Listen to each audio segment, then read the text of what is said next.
다 함께 사도신경 하심으로 2023년 10월 10일 화요일 온라인 아침 기도에 하나님께 올려드리겠습니다. 전능하사 천지를 만드신 하나님 아버지를 내가 믿사오며 그 외아들 우리 주 예수 그리스도를 믿사오니 이는 성령으로 잉태하사 동정녀 마리아에게 나시고 본디오 빌라도에게 고난을 받으사 십자가에 못 박혀 죽으시고 장사한 지 사흘 만에 죽은 자 가운데서 다시 살아나시며 하늘에 오르사 전능하신 하나님 우편에 앉아 계시다가 저리로서 산자와 죽은 자를 심판하러 오시리라. 성령을 믿사오며 거룩한 공예와 성도가 서로 교통하는 것과 죄를 사하여 주시는 것과 몸이 다시 사는 것과 영원히 사는 것을 믿사옵나이다. 아멘. 찬송가 492장 찬송하시겠습니다.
하나님 아버지 감사합니다. 오늘도 복된 날 새날을 저희들에게 허락하시고 오늘 하루도 주님께서 은혜의 손길로 붙드시고 또 말씀으로 앞서가시며 우리를 선한 길로 인도하시려고 하나님이 아침부터 주님께서 저희들의 단잠을 깨워주시고 불러주심을 감사합니다. 주님 부르심에 순종함으로 하나님 이 시간에 나와서 다시 주님의 말씀을 받고 하루를 시작하길 원합니다. 오늘도 말씀을 통해서 다시 한번 주님께서 베풀어 주시는 하늘의 능력으로 충만하게 체험받고 흔들리지 않는 믿음의 삶을 주님과 함께 걸어감으로 말미암아 주님이 예비하신 승리의 축복을 풍성히 누리며 하나님께 영광 돌리는 하루가 되게 하여 주옵소서. 감사드리오며 우리 주 예수 그리스도의 이름으로 기도드리옵나이다. 아멘. 자, 이 시간에 하나님이 주시는 말씀은 구약성경 열왕기상 오늘은 9장에서 보겠습니다. 열왕기상 9장 1절부터 9절까지 말씀 보겠습니다. 자, 화면을 보시면서 열왕기상 9장 1절부터 함께 합독하시겠습니다. 솔로몬이 여호와의 성전과 왕궁 건축하기를 마친 마치며 자기가 이루기를 원하던 모든 것을 마친 때에 여호와께서 전에 기본에서 나타나심 같이 다시 솔로몬에게 나타나사 여호와께서 그에게 이르시되 내 기도와 내가 내 앞에서 간구한 바를 내가 들었은즉 나는 내가 건축한 이 성전을 거룩하게 구별하여 내 이름을 영원히 그곳에 두며 내 눈길과 내 마음이 항상 거기에 있으리니 내가 만일 내 아버지 다윗이 행함같이 마음을 온전히 하고 바르게 하여 내 앞에서 행하며 내가 내게 명령한 대로 온갖 일에 순종하여 내 법도와 율례를 지키면 내가 내 아버지 다윗에게 말하기를 이스라엘의 왕위에 오를 사람이 내게서 끊어지지 아니하리라 한 대로 내 이스라엘의 왕위를 영원히 견고하게 하려니와 만일 너희나 너희의 자손이 아주 돌아서서 나를 따르지 아니하며 내가 너희 앞에 둔 나의 계명과 법도를 지키지 아니하고 가서 다른 신을 섬겨 그것을 경배하면 내가 이스라엘을 내가 그들에게 준 땅에서 끊어버릴 것이요 내 이름을 위하여 내가 거룩하게 구별한 이 성전이라도 내 앞에서 던져버리리니 이스라엘은 모든 민족 가운데서 속담거리와 이야기거리가 될 것이며 이 성전이 높을지라도 지나가는 자마다 놀라며 비웃어 이르되 여호와께서 무슨 까닭으로 이 땅과 이 성전에 이같이 행하셨는고 하면 대답하기를 그들이 조상들을 애굽 땅에서 인도하여 내신 그들이 하나님 여호와를 버리고 다른 신을 따라가서 그를 경배하여 섬김으로 여호와께서 이 모든 재앙을 그들에게 내리심이라 하리라 하셨더라. 아멘. 오늘 본문에 보면 솔로몬이 여호와의 성전과 왕궁 건축하기를 마친 후에 하나님께서 다시 솔로몬에게 꿈에 나타나십니다. 여러분, 하나님께서 솔로몬에게 처음 나타나셔서 만나 주셨을 때는요, 솔로몬이 기브온 산당에서 1천 번제물을 하나님께 드린 후였습니다. 이때는 솔로몬이 왕이 된 직후였고 성전 건축을 하기 전이었습니다. 그런데 오늘 본문에서 하나님께서 솔로몬에게 두 번째로 꿈에 나타나셨을 때는 솔로몬이 왕이 된 지 24년째 되던 그런 때였습니다. 그리고 성전과 궁전을 비롯한 주요 건축 사업을 다 마무리한 후였습니다. 그리고 밖으로는 외교와 무역이 활발히 이루어진 때였기 때문에 솔로몬이 자칫 교만에 빠지기 쉬울 때였습니다. 또한 이방 문화의 유혹을 많이 받을 우려가 있던 그런 시기였습니다. 이러한 때에 하나님께서 두 번째 솔로몬에게 나타나셔서 솔로몬의 신앙 상태를 점검하도록 하십니다.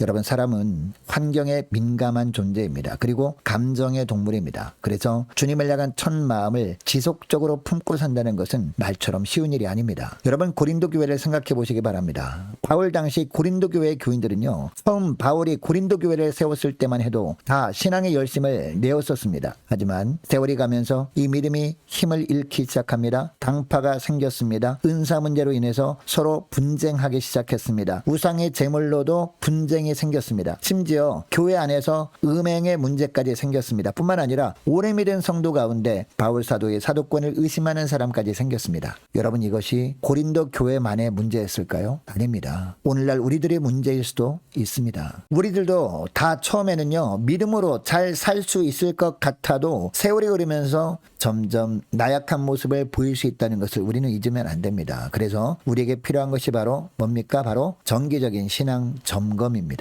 이 때문에 오늘 본문에서 솔로몬에 대해서 하나님께서 두 번째 나타나셔서 신앙을 점검하고 계시는 겁니다. 여러분, 출애굽기 27장 21절 말씀에 보면 하나님은 제사장에게 성소에 있는 등대의 등불을 항상 보살피도록 하십니다. 예수님은 우리를 세상의 빛이라고 하셨습니다. 그리고 주님은 바울을 통해서 우리가 어떤 존재인지 말씀하셨습니다. 우리는 빛의 자녀로 부름받은 자들이라는 겁니다. 여러분, 그렇다면 우리는 어떤 삶을 살아야 할까요? 하나님께로부터 받은 복음의 빛이 꺼지지 않도록 늘 확인하고 점검하는 모습이 필요하다는 겁니다. 여러분, 마태복음 25장에 보면 열처녀의 비유가 나옵니다. 이 비유는 불신자에게 주시는 말씀이 아닙니다. 주님 오심을 준비하는 성도들에게 주시는 말씀입니다. 등불을 들고 신랑을 맞을 준비는요, 열처녀가 다 했습니다. 그러나 기름이 떨어지지 않는지 확인하고 점검하며 준비한 처녀는 이 열처녀 중에서 5명 뿐이었습니다. 나머지 5명의 처녀는 기름을 확인하고 점검하지 않고 있다가 기름이 떨어진 후에야 기름을 구하러 갑니다. 그런데 그 사이에 신랑이 옵니다. 여러분, 신앙생활이란 언제나 목적이 분명해야 합니다. 그런데 신앙생활은 늘 문제를 안고 가는 길입니다. 그러므로 하나님의 임재를 믿고 문제의 해결자는 하나님 뿐이심을 확신하며 결단하며 나아가야 하는 겁니다. 그러나 시간이 지나다 보면 처음 가졌던 신앙의 목표를 잊어버릴 수 있습니다.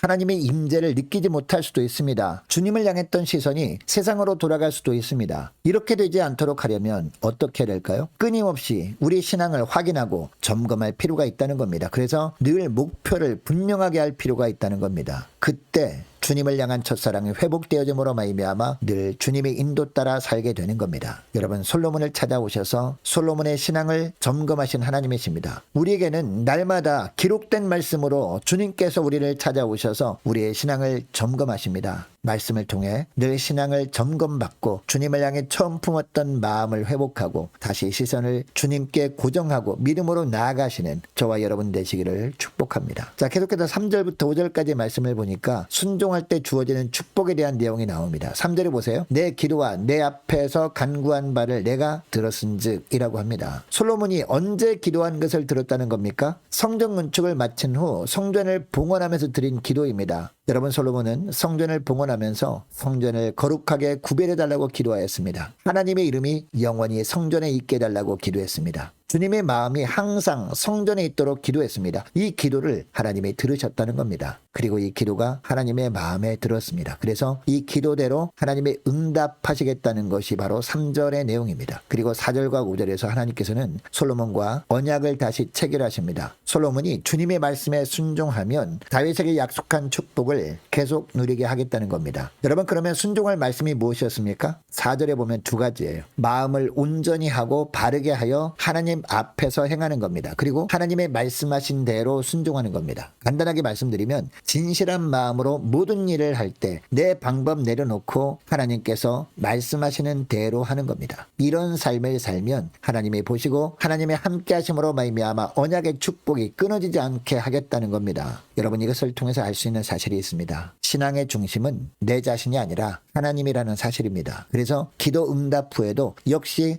하나님 중심의 삶이 지속되어야 한다는 겁니다. 여러분, 이것을 기억하시고 무엇을 하든지 진실한 마음으로 하나님의 말씀대로만 행하시는 여러분 되시기를 축복합니다. 그리고 여러분의 자녀들에게도 이런 삶을 살도록 믿음으로 잘 양육하는 여러분 되시기를 축복합니다. 그래서 하나님이 약속하신 언약의 축복을 풍성히 누릴 뿐만 아니라 이 축복이 계속 이어지게 하는 저와 여러분 되시기를 축복합니다. 자, 이어지는 6절에서 9절까지 말씀은요, 불순종할 때 주어지는 징계에 대한 내용입니다. 자, 6절부터 9절까지 말씀의 내용이 무엇입니까? 하나님은 성전만 호화롭게 지어놓고 하나님의 법을 떠나서 딴짓을 하게 되면 진노하셔서 그들을 징계하셔서 비참하게 만들어 속담거리가 되게 하신다라는 말씀입니다. 심지어 하나님은 땅에서 끊어버릴 것이요 성전이라도 하나님 앞에서 던져버리신다라고 하십니다. 그래서 조롱거리가 되게 하겠다라는 겁니다. 여러분, 이 말씀은 예루살렘이 결국 바벨론 왕에게 망하고 유다가 사로잡혀 본토에서 떠남으로 성취되어집니다. 여러분, 신앙은요, 끊임없는 결단을 통해서 지속되어집니다.